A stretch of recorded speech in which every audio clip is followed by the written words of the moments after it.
Բարելույս Հայաստան, բարելույս իմ հիանալի հայացք, ես Արտուր Ֆարմանյանն եմ, Հայաստանի ժողովրդական կոմունիստական կուսակցության ղեկավարը։ Այսօր հուլիսի 4-ն է եւ մենք այսօր անհամբեր սպասում ենք լուրերի Սահմանադրական դատարանից։ Բայց քանի դեռ այդ լուրերը չկան, ես կամփոփեմ այս երկու օրվա մեր հանրապետությունում ինչ որ կատարվել է եւ անցնենք առաջ։ Բայց մինչեւ սկսեմ այս ամփոփումները, եթե դուք հիշում եք, ես հաճախ ձեզ ասում եմ, որ այս ամենը ինչ կատարվում է Հայաստանի Հանրապետությունում, դրա բարեգլուխը Լևոն Տեր-Պետրոսյանն է, այդ թվում նաև քաղաքացիական պայմանագիր կուսակցությունը։ Շատերը ինձ գրում էիք, որ ինչ կապ ունի, տեսնում եք ինչ հարաբերություններ է Նիկոլ Փաշինյանի եւ Լևոն Տեր-Պետրոսյանի միջև, ես ձեզ ասում եմ, որ դա կապիկություն է, իսկ որպեսզի դուք ամեն ինչ ձեր աչքերով տեսնեք, լսեք, խնդրեմ այս տեսահոլովակը դիտենք, դուք հասկանաք։ Հայ ժողովրդի մոտալուտ փրկության մասին ձեզ դիակատար պատկերացում տալու համար ինձ մնում է միայն գաղտնազերծել այդ նոր միասնական ընդդիմության կոդավորված ստրատեգիական պլանը։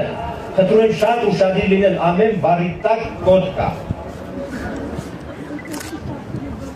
Ուրեմն ահա այդ պլանը Դավալույից ցախավելը հեծած 1+1 քայլեր քշուտերին եւ Պուտինի հրաժարականի պահանջը կրծքի տակ հասնում են ազատության հրապարակ,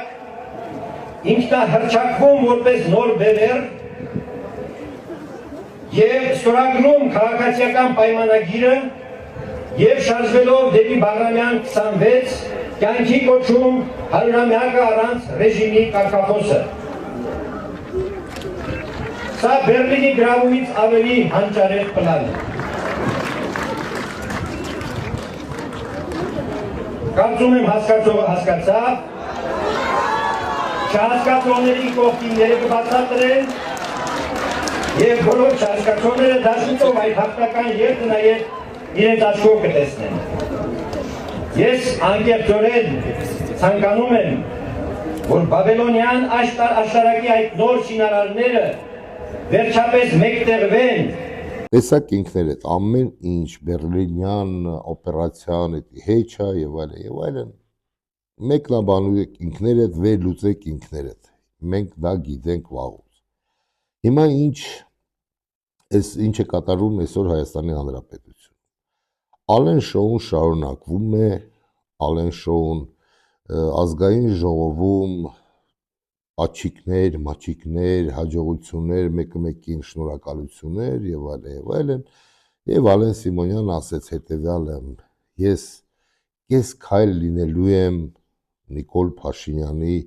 հետևում, որ հենց Նիկոլ Փաշինյանը շրջվի, տեսնի ինձ եւ այլն։ Ես ձեզ ասել եմ, թոշակառուի պաշտոն են տալու Հայաստանի Հանրապետության նախագահի պաշտոնն է սպասվում Ալեն Սիմոնյանին։ Բայց գիտեք ինչ է հիշեցնում, եթե հիշում եք երրորդ ռեյխում այդպես երթվում էին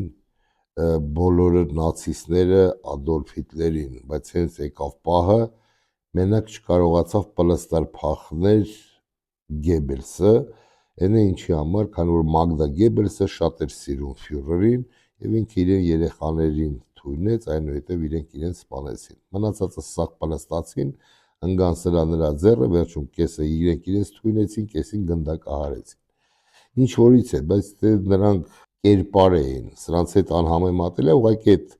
շակալական պահերն եմ ուզում ձեզ ասեմ, որպեսզի դուք իմանաք։ Հիմա տեսեք, այդ ամեն մի քվեարկությունը որ եղել է, Նիկոլ Փաշինյանը անգամ ստե ժողովրդին դնում է հիմարի տեղ, ասում է ես չեմ խառնվել, ես դիտորդի դերում եմ, Նիկոլ, լավելի Նիկոլ, թարգելի Նիկոլ։ Սիրելի բարեկամներ, ինչ որից է, Ռուբեն Ռուբենյանին հենց որ հաստատեցին ազգային ժողովի նախագահ իրենց կուսակցությունով, առայժմ ես պարզ չի ինչ կլինի այսօր, չնայած ես գիտեմ ինչա լինելու, անփոփոխ են թողելու ընտրված ընդդիմությունը վերցնելու մանդատներ եւ այլն։ Մենք հələ դեռ կինոն կդիտենք եւ մենք կլինենք մասնակից այդ կինոֆիլմին։ Հիմա տեսեք, Ռուբեն Ռուբենյանին սկսեցին սխմելը, որ ինքը թուրքի գործակալ է։ Ինչին արձագանքեց Ռուբեն Ռուբենյանը։ Ինչ ասեց Ռուբեն Ռուբենյանը։ Ռուբեն Ռուբենյանն ասեց. «Ես սովորել եմ Հայաստանում, այնուհետև Լոնդոնում, այնուհետև Սև գրողի ծոցում եւ մի կոմիսիայի կազմում գնացել եմ Թուրքիա։ Գնացել եմ Թուրքիա, մի քանի ամիս ապրել եմ, եկել եմ»։ Հիմա ինչ արգումենտներ է տալիս Ռուբեն Ռուբենյանը։ Ռուբեն Ռուբենյանը ասում է հետեւյալը. «Ես միշտ եղել եմ Հայաստանի Հանրապետության քաղաքացի եւ ես ծառայել եմ զինված ուժերում։ Հիմա որպեսզի սրանք ոչ մեկ ձեն չի հանում, ես արձագանքեմ որպես կոմունիստ, վերլուծություն անեմ պարոն Ռուբեն Ռուբենյանի հետ։ Ուրեմն Ռուբեն Ռուբենյան, առաջինը, 1. Բոլոր գործակալները, շպիոնները,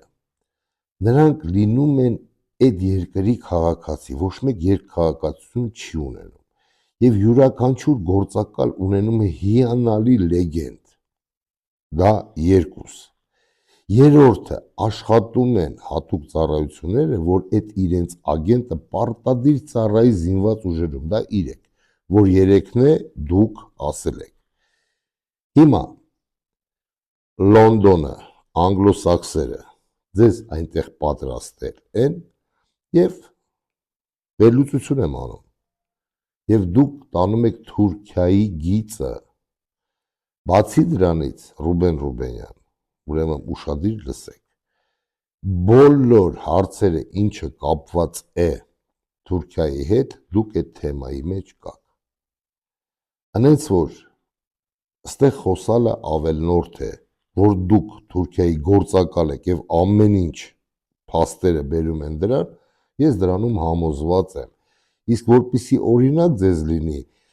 լեգենդար հետախույզ գործակալ ունեցել է Խորհրդային Միության տարիներին, որի անունն է եղել Աբել։ Ուրեմն Աբելը միշտ ունեցել է մի քաղաքացիություն, դա Ամերիկայի քաղաքացիությունն է, եւ զինված ուժերի հետ համատեղ ծառայություն է անցել։ Բայց քաղաքացիություն Խորհրդային Միությունն ունեցավ այն ժամանակ, երբ որ իրան բռնեցին, դատեցին, ցմահբանդարկություն տվեցին, հետո Պաուերսի հետ Աբելին փոխեցին, Պաուերսը, որպեսզի դուք իմանաք ով է, այն հետախույզ լոջիկն էր, որ Խորհրդային Միությունը խփեց իր տարածքի վրա։ Փոխանակությունը արեցին, Աբելը եկավ, Աբելին տվին Խորհրդային Միության հերոս եւ տվին Խորհրդային Միության ազնագիր։ Այնց որ մենք որ ժամանակին ձեզ դատենք, Ռուբեն Ռուբենյան, ձեր թուրք տերերը կգան, ինչ որ մեր հետախույզի հետ փոխանակություն կանենք, դուք կգնաք Թուրքիա, ձեզ կտան Թուրքիայի հերոս եւ կտան Թուրքիայի ազնագիր։ Այնց որ ոչ մի նորություն։ Սիրելի բարեկամներ, Հայկ Կոնջոյանը, այն որ գոռում ճոճում էր նրա մասին, որ տատիկներին 10,000 դրամ պետք է ավելացնել, մենք ավելացնենք, այս կանենք, այն կանենք, համացանցերում կա, չեմ ուզում դրա երեսը տեղադրեմ, որպեսզի դուք ալերգիա չապրեք, իր կինը 10 միլիոնից եկամուտը հասրել է տոլի 40, տոլի 50 միլիոն։ Որտեղից փողերը, Հայկ Կոնջոյան, որտեղից։ Հələ էդ էլ դնենք կողքի։ Տեսնենք այս տեսահոլովակը մեր տիկին դատախազի, խնդրեմ։ ՀՀ գլխավոր դատախազ Աննա Վարդապետյանի հանրային ծառայողների հայտարարագրման համակարգում հրապարակված հայտարարագրերից պարզ է դառնում, որ վերջին 2 տարիներին նա ամուսնու Մամիկոն Գևորգյանին խոշոր դրամական նվիրատվություններ է կատարել։ 2024 թվականի հայտարարագրում նշված է 14 միլիոն դրամ, իսկ 2025 թվականի հայտարարագրում 15,7 միլիոն դրամի նվիրատվություն։ Հրապարակված տվյալների համաձայն այդ գումարները կազմում են գլխավոր դատախազի տարեկան աշխատանքային եկամտի զգալի մասը։ Միաժամանակ հայտարարագրերում չի նշվում, թե ինչ նպատակով կամ ինչ հիմքով են կատարվել այդ նվիրատվությունները։ Նշվում է նաև, որ հայտարարագրերում նման տեղեկությունների առկայությունը ինքնին որևէ իրավախախտման մասին չի վկայում եւ օրենքով սահմանված հայտարարագրման գործընթացի մաս է կազմում։ Օրագիր Նյուզը պաշտոնական հարցում է ուղարկել ՀՀ գլխավոր դատախազություն, խնդրելով պարզաբանել նվիրատվությունների նպատակը եւ իրավական հիմքերը։ Ստացված պատասխանը Տեսակ ինքներդ բոլորը ստանում են այդ գումարները սենց հերթով, այսինքն իշխանությունը կոռումպացված է, եթե դատախազություն, եթե քննչական կոմիտեն, ՄՎԴ-ի մասին դեռ չեմ լսել, չեմ կարող սուտ ասել։ Բոլորը վերցնում են գումարներ, ապա ինչ է սպասում, սպասում է կռախ։ Հիմա, սիրելի բարեկամներ, ազգային ժողովը ընդունեց օրենքը, որտեղ որ, ուշադրություն։ Ես ձեզ ասել եմ, որ եթե դու բացակայում ես, հələ հաշվեցի ամիսներով, որ մեր աշխատավոր ժողովուրդը 240 օր է բացակայում, իսկ 160 օր, ուրեմն դու իրավունք չունես ընտրելու, իսկ եթե դու չունես ընտրելու, իրանք թողնելու են, ես վերջում կտեղադրեմ, որ մասսայի, ում են թողնելու, որ իրանք ցմալ լինեն իշխանություն։ Եվ իրանք ընդունեցին, հիշում եք, որ ասեցի տատիկ պապիկների ձեռերից իրանք վերցնելու են իրենց բնակարանները, երեխեքի մեջ խոչընդոտ մտցնեն, իրանք դա ընդունեցին, որպեսզի նրանք չասեն լկտի սուտա, երկու այս տեսահոլովակ, խնդրեմ։ Ռուսաստանի Դաշնության արտգործնախարարության պաշտոնական ներկայացուցիչ Մարիա Զախարովան քննադատել է Հայաստանի Հանրապետության ընտրական օրենսգրքում նախատեսվող փոփոխությունը, ըստ որի ընտրություններին մասնակցելու համար Հայաստանի Հանրապետության քաղաքացին պետք է տարվա ընթացքում երկրում փաստացի բնակված լինի առնվազն 183 օր։ Ըստ Զախարովայի, այս նախաձեռնությունը կարող է բազմաթիվ քաղաքացիների զրկել ընտրելու իրավունքից։ Զախարովան օրինակ է բերել Մոլդովայի փորձը։ Ինչպես ակնհայտ է, օրենքները կոչված են պաշտպանելու այս կամ այն երկրի քաղաքացիների իրավունքները, այստեղ ստացվում է կարծես թե նույնիսկ հակառակը, հայկական անձնագրեր ունեցող մարդիկ զրկվում են իրենց հիմնարար իրավունքների մի մասից, մասնավորապես ընտրություններին մասնակցելուց, հայտարարել է Զախարովան։ Ազգային ժողովը սահմանափակեց Հայաստանից երկար ժամանակ բացակայած քաղաքացիների ընտրական իրավունքը։ Օրենսդրական փոփոխությունների համաձայն ազգային ժողովի ընտրություններին եւ հանրաքվեներին կարող են քվեարկել միայն այն ՀՀ քաղաքացիները, որոնք ընտրություններից 48 օր առաջ, իսկ արտահերթ ընտրությունների դեպքում 28 օր առաջ նախորդող 730 օրից առնվազն 366 օրը մշտապես բնակվել են Հայաստանում։ Այսինքն վերջին 2 տարվա ընթացքում նրանք պետք է երկրում բնակված լինեն 1 տարուց ավելի։ Թոշակառուները կկարողանան տունը գրավադրել եւ եկամուտ ստանալ արժան ընդունեց նախագիծը։ Թոշակառուները հնարավորություն կստանան սեփական անշարժ գույքը գրավադրելու դիմաց պարբերական եկամուտ ստանալ, շարունակելով ապրել իրենց տանը։ Ազգային ժողովը հաստատեց քաղաքացիական օրենսգրքում փոփոխություններ եւ լրացումներ կատարելու նախագիծը։ Օրենսդրական փոփոխություններով Հայաստանի քաղաքացիական օրենսգրքում ներդրվում է հետադարձ հիփոթեք եւ կողակցի սեփականության իրավունք ինստիտուտը։ Նախագիծը ուժի մեջ կմտնի 2027 թվականի հունվարի 1-ից։ Տեսակ ինքներդ,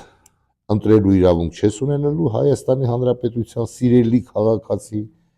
իսկ ձեր ծնողներից սրանք փշփշ տանելու են, վերցնեն բնակարանները, կոպեկներով խաբելու են, ռելտսկի զախվատա լինելու մասսայական հայ ազգին սարքելու են բոմժ, Նիկոլը բոմժ բառը որ շուշուտ օգտագործում, հենց էդի վերաբերում է ոչ թե օլիգարխատին, այլ դա վերաբերվում է ում անմիջապես Հայաստանի Հանրապետության քաղաքացուն։ Տրուսիկի վերջի ռեզինը ժողովրդի հակից սրանք հանելու են, ասել եմ եւ ասելու եմ։ Հիմա ինչ վերաբերում է, որպեսզի դուք ավելի լավ պատկերացնեք, թե պետական ստրուկտուրաները եւ անձինս Նիկոլ Փաշինյանը, սա ուղիղ մեղադրանք է իշխանությանը, սիրելի բարեկամներ, ինչպես են անում, իրենք ստեղծեցին իրեն նոր օլիգարխի, գրպանի իրենց օլիգարխին, իսկ ով է այդ օլիգարխը եւ ինչեր նա ունի, խնդրեմ այս տեսահոլովակը։ Փաշինյանի սիրելի նորաթուխ օլիգարխ Նարեկ Նալբանդյանը տիրացել է հերթական խոշոր ակտիվին, այս անգամ գետամեջ թռչնաֆաբրիկային։ Իշխանական քարոզչամեքենան սա ներկայացնում է որպես ներդրումային հաջողություն, սակայն իրականում տեսնում ենք պետական հովանավորչության դասական սխեմա։ Հեղափոխությունից հետո կտրուկ հարստացած այս գործարարը կասկածելի գործարքներով արդեն տիրացել էր Golden Palace հյուրանոցին եւ այլ արժեքավոր պետական գույքի։ Այժմ նրա ձեռքում են կենտրոնանում սննդի անվտանգության համար կարևորագույն ոլորտները։ Սա հերթական ապացույցն է, որ համակարգային կոռուպցիան ոչ թե վերացել է, այլ պարզապես վերափոխվել է իշխող կուսակցության նոր դեմքերով։ Հավասար մրցակցության խոստումները վաղուց մոռացված են, իսկ տնտեսությունը կրկին հայտնվում է նորաթուխ օլիգարխների նեղ շշի վզիկում։ Նիկոլ ջան, դե ասա լկտի սուտ է։ Ինչի՞ չես ասում, որ դա լկտի սուտ է։ Քանի որ դա ճիշտ է եւ դուք բոլորդ անում եք ոչ թե թալան, դուք աղետալի թալան եք անում։ Եթե նախկիններից եք խոսում, ապա ես հիմա չգիտեմ ձեզ ինչ ասեմ։ Սիրելի բարեկամներ, հիմա ամենակարևորը, որ մանրից գալի հասնում ենք դրան։ Եկել էր Տիկին Ֆոնդերլայնը, այդ Ֆոնդերլայնը, որ եկավ ձմերուկները դրեց Նիկոլ Փաշինյանի թևերի տակ, խոստումներ եւ այլն, լրագրողները ինչ հարցեր տալիս են, ասում են, հա, մենք դրան հանձնաժողով կանենք, մենք ձեզ այսքան փող կտանք, եւ նա ամեն հարցում մեղադրում է Ռուսաստանի Դաշնության։ Խնդրեմ այս տեսահոլովակը։ Գիտեմ, որ Հայաստանը դերևս բախվում է նշանակալի տնտեսական ճնշման Ռուսաստանի կողմից։ Համարյա տնտեսական բռնության սահմանամերձ։ Բայց վստահ եղեք, երբ մեր գործընկերների վրա ճնշումը կուտակում է, Եվրոպական միությունը առաջ է գալիս, քայլ է անում, եւ այստեղ մի երկու բան ունեմ հայտարարելու։ Նախ եւ առաջ դուք շուտով կստանաք լրացուցիչ 18 միլիոն եվրո օգնելու ամրացնել եւ բազմազանեցնել ձեր առևտուրը։ Ֆինանսավորումը կարող է օրինակ օգնել ստեղծել արտահանման խթանման գործակալություն, որպեսզի արտահանման հզորությունները հայկական բիզնեսների խթանվեն։ Այս 18 միլիոն եվրոն վերջնական մասն է 52 միլիոն օժանդակության պակետի, որը մենք քննարկեցինք մեր հեռախոսազանգում հուլիսի սկզբին։ Երկրորդը, մենք եւս մի քայլ ենք անում, մենք առաջարկ ենք ներկայացնում այսպես կոչված ինքնավար առևտրային միջոցների։ Սա նշանակում է ATM անգլերեն։ Սա նշանակում է այս ATM-ները կազատականացնեն Հայաստանի արտահանումների մոտավորապես 80%-ը դեպի Եվրոպական միություն։ Սրանով սա նշանակում է, որ 80%-ը ձեր առևտրի մեզ հետ այժմ ցակագների ենթակա չի լինի։ Տեսակ, բայց ամենակարևորը, սիրելի բարեկամներ, նա ասում է, որ մինչև Հայաստանի Հանրապետությունում LGBT-ն չունենա հատուկ պայմաններ, Եվրոպայի մասին խոսել է անհնարին բան է։ Իսկ ովքեր են LGBT-ն, ովքեր են այլասերվածները, ովքեր են Նիկոլ Փաշինյանի մասան, որ մնալու են ընտրեն, առողջ մասան չի ընտրելու, օրենքը թույլ չի տալի։ Իսկ ով է ընտրելու Նիկոլ Փաշինյանին, 1000 ներողություն այս ռոլիկի համար, սա 18+ է, 18+, սիրելի բարեկամներ, իմ քույրեր, իմ աղջիկներ, իմ մայրիկներ, խնդրում եմ, դուք մի նայեք, թող մեր տղամարդիկ այս ամենը նայեն, հետո իրենք ձեզ կուլտուրական լեզվով կբացեն։ Խնդրեմ այս տեսահոլովակը Ֆոնդերլայնը եւ այդ մասան։ Դիմում եմ Հայաստանի Հանրապետության պետությանը, որ ուշադիր լինի, ինչ որ մի երիտասարդ լավ էլ տեղյակ կլինի, բայց ես իմ կարծիքն եմ ուզում ասեմ, ինչ որ մի երիտասարդ քարտեզ է բաժանում, որտեղ որ Արևելյան Հայաստանն է, ասենց մեծ քարտեզ է, մեծ հայք եւ այլն։ Գիտեք, ես դա համարում եմ ուրիշ բան, եթե նա այդ մասին ուղղակի խոսի, իր ընկերներին պատմի, պատմական Հայաստանի մասին, դա մի բան է, բայց երբ որ ինքը մասսայական զանգվածային ինչ որ գործ է բռնել եւ մոտենում է փողոցում, բաժանում է երեխաներին է կպցնում, բացատրում է, որ սա է մեր իրական քարտեզը, ես կարծում եմ, այսպիսի մարդկանց պետք է դատել։ Պետությանը կոչ եմ անում, որ անպայման պատասխանատվության ենթարկվի։ Էքստրեմիզմի նման կարծում եմ մի բան է, որը որ բերում է նրան, օրինակ իմ երեխան, իմ բարեկամի երեխան, ես չեմ ուզի դա տեսնի, ինձ դա պետք չի։ Ոնց որ ուրիշի բնակարանի թղթերը բերի ասի սա ժամանակին իմն է եղել։ Ես կուզեի, որ անպայման պատասխանատվության ենթարկվեին նման մարդիկ եւ անպայման նաեւ կուզեի, որ մեր երեխաների ուժն ու եռանդը ոչ թե ուղեղը լցվեր այդպիսի հիմար բաներով, այո, պատմությունը թող իմանան ինչեր են կորցրել եւ այլն, եւ ձգտեն աշխատեն, հարստանան, որ ուժն ու եռանդը դնեն Հայաստանի մեջ եւ աշխատեն իրենց աշխատանքով, հարստանալով, զգոն լինելով, կարողանան իրենց եղած երկիրը պահեն, զարգացնեն։ Հետո կհարստանան, միգուցե կորոշեն, կմտածեն ոնց անեն, որ այդ հողերը առնեն կամ ոնց անեն փոխանակեն եւ այլն։ Իսկ ինչ որ այդ տղան է մցնում մարդկանց ուղեղը, այդպիսիներին դատել այսքանը, ծաղկեն զորանը։ Ելեք այդ տունը, խի թողեցիք դուրս եկաք, բազի տղեր, դուք այդքան վախկոտ գանդոններ եք։ Ինքս նիկոլական եմ, ես ինքս ու հպարտ եմ, որտեղ ես մեծ հարգանք եմ վայելում, մի քանի չատլախի գրած ինձ չի քորում, հա ես գոմիկ եմ։ Կարող Ռոբերտ Քոչանիդ քնեմ, մոտ ապագային, հունիսի 7-ից հետո։ այս ծածողները։ Նորից вообще թարգի չենքամ գնացտեց։ Դու ես մամի մանա Կիրճանից մի խանգարի։ Դոտ, մոտ, սեր, ռոբ, չգիտեմ ինչ, հերիքը հավաքվեք ու սիկտիր եղեք ձեր տներով արդ։ Հիմա էլ կպել եք Նիկոլին, ինչի պիտի գնա։ Որ ձեր նման քայլերը կամ նորից հոշոտեն, ձեր լափամամները պակասել, а? Арцахские генералы дали приказ убивать армянских солдат. Вы об этом говорите, блогеры Москвы? Свой поганый рот на Пашиняна не открывайте.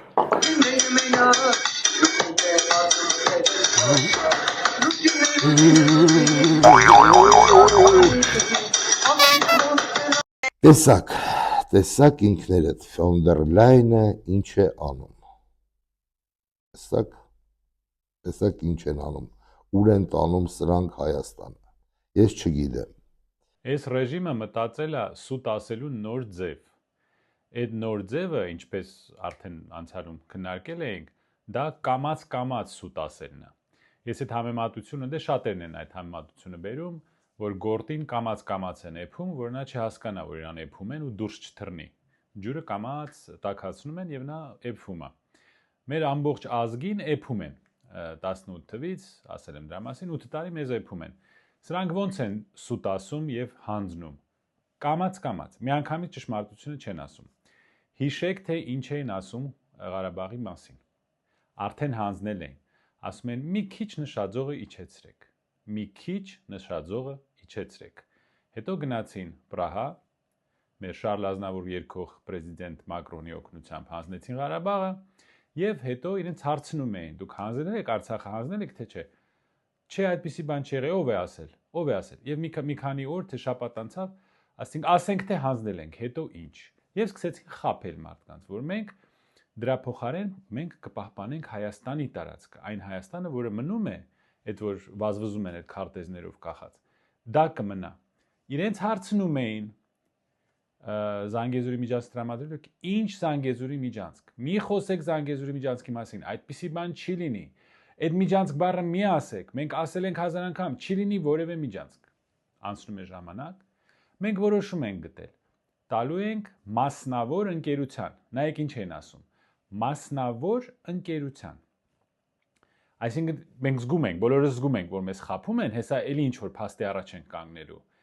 Մասնավոր ընկերություն, եթե մենք վարձեինք մեր տարածքում, այդքան էլ վատ չէր լինի, եթե դա գտնվեր մեր սուվերենության տակ։ Բայց պարզվեց ոչ թե մասնավոր ընկերության, այլ երրորդ պետությանը, որ այդ մասնավոր ընկերությունում ունենալու է 74% սեփականություն։ Այսինքն մենք ոչ թե ասենք ինչ որ black water ենք բերում Ամերիկայից եւ մեր տարածքում նրանք մեզ ենթարկվում են որպես մասնավոր ընկերություն։ Ոչ, մենք այդ մասնավոր ընկերության 74%-ը տալիս ենք երրորդ երկրին, մեր սուվերենությունը հանձնում ենք։ Գնացեք բառարանում նայեք սուվերենությունը ինչա։ Ասածս ինչա, այդ հարցում էլ խաբեցին։ Ասում են մենք մասնավոր, սկզբից ասում են չենք տալու, հետո ասեցին մասնավոր ընկերության, հետո երրորդ, այդ մասնավոր ընկերության 74%-ը երրորդ պետությունն է։ Իսկ որ պետությանը զիջում է, դա նշանակում է սուվերենությունը գնաց, դեռ սուվերենություն չունի։ Այդ հարցով էլ խաբեցին։ Հիմա վազվզում են այդ քարտեզով, այդ ծիծաղելի քարտեզով, որ հա, մենք ժողովուրդը մեր հանձնեցինք, մեր Ղարաբաղը հանձնեցինք, մեղրին չեն ընդունում, որ հանձնել են, բայց ասում են գոնե էս կպահենք։ Եվ այսօր պարզվեց մի բան, որը մենք քննարկում ենք երկար ժամանակ, որ այն Տավուշի անկլավները, որը մենք ուզում ենք կանգնացնենք Սրբազանի պայքարը երբ սկսվեց, դա տալուց հետո նրանք էլի են զիջելու։ Մենք ասում ենք, սա քանի տարի ենք սա ասում, որ նրանք անընդհատ զիջելու են, նրանք կանգնել չունեն։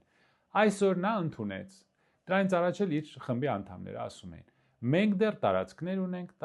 տալու Ադրբեջանին։ Մենք դեռ տարածքներ ունենք տալու Ադրբեջանին։ Եվս 3 գյուղ Թավուշում եւ Տիգրանաշեն։ Տիգրանաշենը նշանակում է, որ մենք կտրվում ենք Սյունիքից։ Սյունիքը ընկնում է շրջափակման մեջ։ Սյունիքն է դառնալու Ղարաբաղ։ Այսինքն էլի կամած սուտ ասեցին։ Ասում են չենք տալու, մենք պահելու ենք մեր տարածքը, հետո պարզվեց էլի 3 անկլավ են հանձնելու եւ հանձնելու են Տիգրանաշենը։ Եվ էլի ասել են դե մերը չէր, սա մերը չէր։ Մի մարդ, որը կարողանում է առանց իր սիրտը պայթելու ամոթից, ասի որ Ղարաբաղը Հայաստան չէր, հայկական չէր, երբ որ ինքն էր այնտեղ ապարում, իդեպ սադրելով պատերազմը, ինքը սադրեց պատերազմը այդ Շուշիում Պարելով եւ ասելով, որ Ղարաբաղը բան է, Հայաստանը եւ վերջ, Արցախը Հայաստանը եւ վերջ, սադրելով պատերազմը։ Այդ մարդը, որ ասում է, Արցախը հայկական չէր, այսինքն ձեր աչքերով որ դուք տեսել եք այնտեղ այդ եկեղեցիները, տաճարները, 120,000 մարդ, որտեղ մենք գնում գալիս էին, դա մերը չէր։ Համոզում է, գիպնոզանում։ Հիմա էլ պատմում է, պարզվում է, որ մեր ասածը եղավ։ Անկլավներն էլ է հանձնում։ Ձեր աչքերը լույս, 3 անկլավ Թավուշում է հանձնում, մի հատ էլ Տիգրանաշեն։ Սրա վերջը չի երևում, հարգելի աղանդի անդամներ, որ լաց եք լինում, ընկնում եք գետնին, ուշաթափվում եք, մեր Քրիստոսը հարություն է առել, մեռնեմ քո ջանին, իմ երեխեքի կյանքից քեզ բան տամ, 20 տարի տամ։ Ժորժ ջան, ես հասկանում եմ, որ շատ դժվար է, երբ որ ձեզ քաշել են աղանդի մեջ, բայց չգիտեմ, գուցե ընկերներ ունեք, ընտանիքի անդամներ ունեք, որ փորձեն ձեզ աղանդից հանեն։ Տեսեք ոնց կետ առ կետ այս մարդը մեզ խաբեց եւ ամեն ինչ հանձնեց։ Էլ Ղարաբաղ չասեմ, ցեղասպանություն, Արարատ, մեր պատմություն, հիմա էլ անկլավներ, էլի 3 անկլավ եւ Տիգրանաշեն։ Եվ մենք զրկվելու ենք Սյունիքից։ Հաջորդը նա բերելու է 300,000 ադրբեջանցի Հայաստան։ Իրան ասեք, որ հրապարակայնորեն հայտարարի եւ խոստա, որ չի խաբելու։ Որ 300,000 ադրբեջանցի չեն գալու Հայաստան։ Ոչ, նա ասեց գալու է 300,000 քաղաքացի Հայաստանի։ Սա ինչպես կարելի է հասկանալ, որ նա նրանց քաղաքացիություն է տալու, որ նա գալու են դառնան քաղաքացի։ Սա լինելու է Հայաստանի վերջը։ Եթե դուք դա ուզում եք, ժողովուրդ ջան, շարունակեք սրտիկներ անել, այնել եթե 10 տարեկան երեխաներ, ակա հասկանայի 16, 18, ասենք 18, բայց սերտիկներ անել, իրան Աստծու տեղ դնել, Քրիստոս անվանել, շարունակեք։ Հիմա Թավուշում էլի 3 գյուղ են կորցնում, Տիգրանաշեն են կորցնում եւ Սյունիք են կորցնում։ Դրա հետևից գալիս են 300,000 ադրբեջանցիներ։ Վայելեք, այն մարդիկ, ովքեր դա ուզում են, թող լինի այնպես, ինչ որ դուք ուզում եք։ Եթե որևէ մեկը ուզում է Հայաստանը փրկի, հենց հիմա է այդ պահը,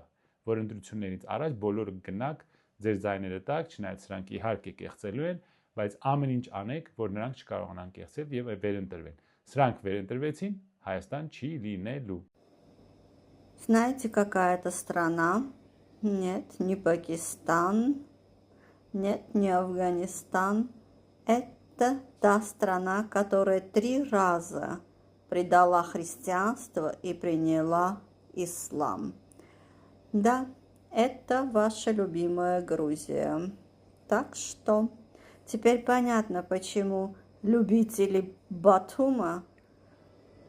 ձեզ գնում եք Վրաստան, այս սրանց եք չէ կարոտել, Բաթումում սաղ սրանք են, թուրքերը ու ազերներն են Բաթումում, գնում եք Բաթումում հանգստանալու, գալիս եք ասում եք, վայ, սաղ թուրքեր են, մյուս տարի նորից չիմադանները հավաքում եք, գնում եք, որ ձեզ տամոժնյայում լավ ստորացնեն, չեք ամաչում, հեչ թասիպ չունեք, չէ, հետո գալիս եք ասում եք, թուրքը իմ թշնամին է, բայց սրանց մոտ եք գնում, սաղ Վրաստանը էս է, սրանց համար եք գնում, այո, սա Վրաստանն է, this is Georgia, բա, վախում եք 300,000 սրանցից գա Հայաստան, բա դուք ինչի եք գնում սրանց մոտ Բաթում, Սկի Արցախ չեն կարում բերեն 10,000 սրանցից, սրանք բան չեն, մենակ ազեր չեն, սրանք հենց վրացիներն էլ են, լիքը իսլամացած վրացիներ ունեն, չէ, բա 3 անգամ իզուր էին ընդունում, կամ Նինոին, որ տվել են վեչնը, պոլզվնյա ալիին, արձան են դրել, ինչի են դրել, դուք էլ գնում եք առանց ամաչելու, թուրքի արձանի մոտ նկարվում եք, Չի լինելու խաղաղություն, ուզում եք ծնկաչոք աղաչեք Ալիևից, Էրդողանից, ուզում եք ձեր ընտանիքները նվեր տվեք, չի լինելու այդ խաղաղություն, մոռացեք եւ պատրաստվեք պատերազմի, պատրաստ եղեք, զինվեք ոգով, որսորդական հրացանով, որ օրենքով չի արգելվում, ինչով կուզեք, առաջինը ոգով, գաղափարով, հայրենատիրությամբ զինվեք եւ պատրաստ եղեք, կռիվը գալու է մեր կամ իշխանությունների կամքին հակառակ, մեր ցանկությամբ է գալու եւ իշխանությունների ցանկության հակառակ, Լինելու է այդ պատերազմը եւ լինելու է դա իշխանությունների ամոթի պատերազմը։ Ես պատերազմի հրձիկ չեմ եւ պատերազմի կոչ անող չեմ։ Բայց ես գիտեմ մի բան, որ կյանքից առավել թանկ բան կա։ Դա պատիվն է, դա ազգի արժանապատվությունն է, որը չի կարելի զոհաբերել։ Կարելի է զոհվել, բայց ոչ արժանապատվությունը զոհել։ Սիրելի բարեկամներ, մենք հաճախ վիրավորում ենք մեր հայրենակիցներին Սփյուռքից, հաճախ ենք վիրավորում, բայց չենք խորանում, ես ասենք ճիշտ է, ես շատ վաղուց եմ լքե Հայաստանը, դեռ երեխա երևի մի 5 ամսական, 6 ամսական, ու այն ժամանակ Ռուսաստանի Դաշնություն միայն այդ որ գալիս էին աշխատելու, այդ մարդկանց էինք հայ տեսնում, հայերը գրեթե շատ քիչ էին ռաստ գալիս Ռուսաստանի Դաշնությունում, բայց 91 թվից հետո Հայաստանից մեկնողները ավելի շատ էին, որպեսզի համեմատություն լինի, Օմսկ քաղաքում մի մեծ ռայոնում, շրջանում, այդ ռայոնում մենք մի ընտանիք ենք, իսկ դպրոցում մենք 2 հոգի հայ ենք, ես եւ իմ եղբայրը։ Իսկ երբ որ ես 98 թվին գնացել էի հյուր Օմսկ եւ հանդիպեցի մեր դպրոցը, մի դասարանում կային 15 հոգի հայ երեխաներ։ Համեմատությունը գիտեք որ արդեն կարող եք դուք անել 2 հայ մի ընտանիքից եւ գրեթե մի դասարան։ Դա ընդամենը մի դպրոցում, դա 98 թվականն էր։ Սիրելի բարեկամներ, իսկ որպեսզի մենք բարի լինենք, հարգանքով լինենք մեկս մեկիս նկատմամբ, մի բաժանեք, Սփյուռքին մի առանձնացրեք Հայաստանի Հանրապետությունից, սրանք հենց այդ են ուզում, Սփյուռքը եւ Արցախցին, եւ Ջավախցին, Արտաշատցին, Կիրովականցին, Լենինականցին, չեմ ասում Գյումրեցի, Լենինականցին, հիանալի լենինական քաղաք, հիանալի ժողովուրդ, մի արեք, մենք բոլորս հայ ենք, ձեր ցավը տանեմ, հարգեք եւ սիրեք միմյանց, այդ կոչով ես ձեզ դիմում եմ գրեթե ամեն օր, եւ մեր մոտ ամեն ինչ կլինի նորմալ, եթե մենք այդ բաժանությունները չանենք եւ չթելենք սրանց, թելը մեր մոտ կլինի ամեն ինչ հիանալի։ Սիրելի բարեկամներ, եթե վերցնենք այսօր համեմատենք սոցիալիզմը եւ կապիտալիզմը, դա ահռելի մեծ տարբերություն է։ Մեր տարիքի մարդիկ եւ մեր ավակ քույրեր եւ եղբայրները երևի հիշում եք, որ մենք խմում էինք մի բաժակից։ Հիշում եք, չէ՞, ապարատները որ կային, յուրաքանչյուր քաղաքում կանգնած էին 3 կոպեկ սովորական ջուրներ, 5 կոպեկ սիրոպով։ Այդ ինչի մենք առաջ չէինք վարակվում։ Բոլորս խմում ենք մի բաժակից, տարբեր ազգեր, տարբեր բնակավայրի մարդիկ։ Մի հատ բցնում էինք, ողովում էինք, լցնում էինք, խմում էինք, չէինք, գիտեք ինչի համար, քանի որ մարդկությունը մաքուր էր, չկար կեղտոտություն, բոլորս ապրում էինք այն պահով, որ մենք մտածում էինք դիմացինից, կողքինից մասին, չէինք մտածում մենակ մեր մասին եւ այդ աղբը մեր մեջ չէր կուտակվում։ Որպեսզի ավելի խորին իմանանք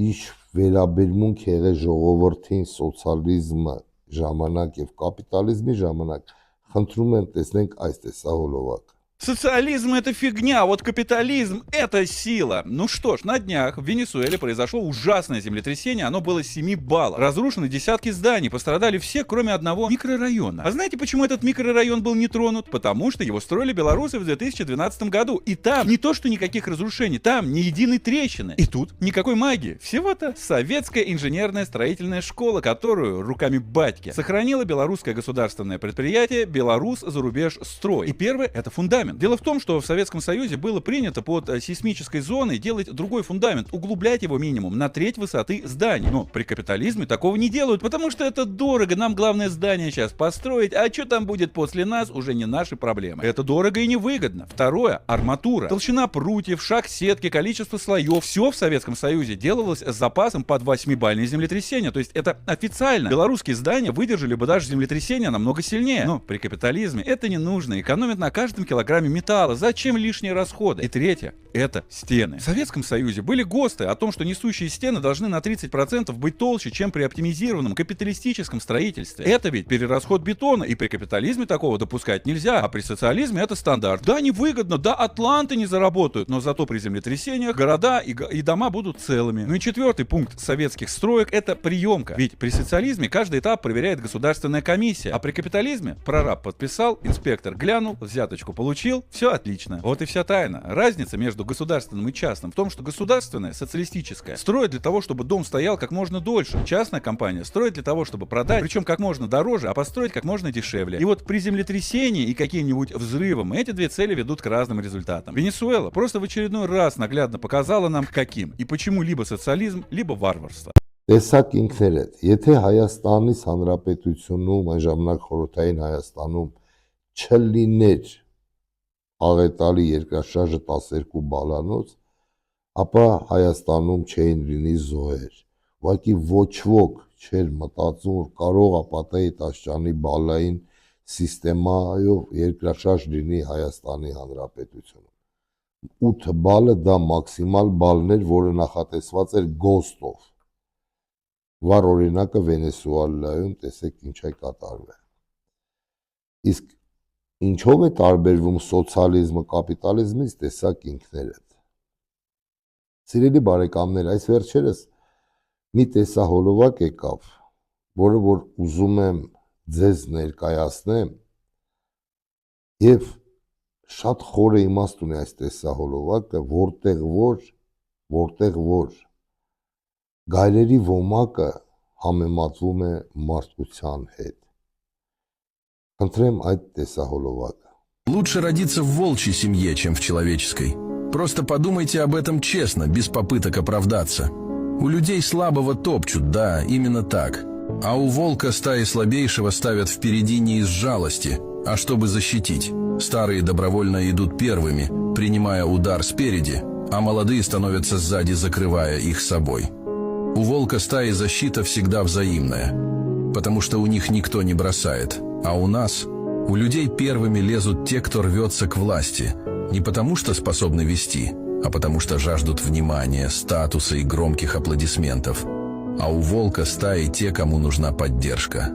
И это не случайность, это их норма. У людей порой бросают собственных детей, потому что так проще, так удобно. У волка стаи никогда. У них есть взрослые, которые оставляют охоту и становятся няней для чужих детенышей, просто потому что их потомство должно выжить. Мы так умеем. У людей лидерство часто достается не самым честным и не самым умным, а тем, у кого больше ресурсов, денег, связей, влияния. У нас вверх выходит не совесть, а выгода. У волка стаи все наоборот. Их вожак идет позади, в самом опасном месте, где может умереть первым, если придется. Это не сила, это ответственность. А у людей в кризисные моменты чаще всего страдают молодые. Их бросают вперед, потому что ими проще жертвовать, чем теми, кто сверху. Ведь у людей простой народ почти никогда не имеет ценности. Волки оплакивают мертвых, возвращаются, сидят, воют, не уходят сразу, голодают долгое время. Люди устраивают пир, не успев похоронить. У них верность и привязанность подтверждены документально. Они образуют постоянные пары, возвращаются к раненым и остаются рядом с умирающим, даже если рискуют собой. Может быть, поэтому волчья стая выживает тысячами лет, а мы до сих пор учимся быть семьей. Может, правда, проще родиться среди тех, кто рядом, не потому что удобно, а потому что так правильно. Может, правда, жить в волчьей стае лучше, чем в человеческой. Ответьте честно, если бы у вас был выбор, где родиться, вы бы выбрали волчью жизнь или человеческую? И главное, почему? Подпишись, мой блог о животных. Я делаю памятные ролики, если питомца уже нет, и тематические, к праздникам или по особому случаю. Пишу тексты, озвучки и делаю разбор блогов. Սիրելի բարեկամներ, դա իսկանից հետո արի ու մի ցանկացի մյուս կյանքում դառնաս գայլ, որպեսզի լինես ազնիվ, նվիրված եւ մաքուր։ Բայց միգուցե ուզենամ մյուս կյանքում ապրել այն դարաշրջանում, որտեղ որ եղել է խորհրդային միություն եւ այս գայլի ոմակի օրենքները եղել են Խորհրդային Միության տարիներում։ Այս մասով, որ մեկը մեկի մասին մտածելով, մեկը մեկին սիրելով, մեկը մեկին հարգելով։ Այսօր այս կանը, սիրելի բարեկամներ, անհամբեր սպասում ենք դատարանի որոշմանը, չնայած մեկ անգամ եւս ասեմ, ես գիտեմ ինչ են իրենք որոշելու, բայց ամեն դեպքում ռուսն ասում է «Надежда умирает последняя, либо не умирает никогда»։ Կեցե Հայաստանից Հանրապետությունը, կեցե հայ ազգս, կեցե հայոց առաքելական Սուրբ եկեղեցին։ Հույսով եմ կհանդիպենք, Աստված բոլորիս պահապան, ստեսություն։ Ամեն ինչ լինելու է գերազանց։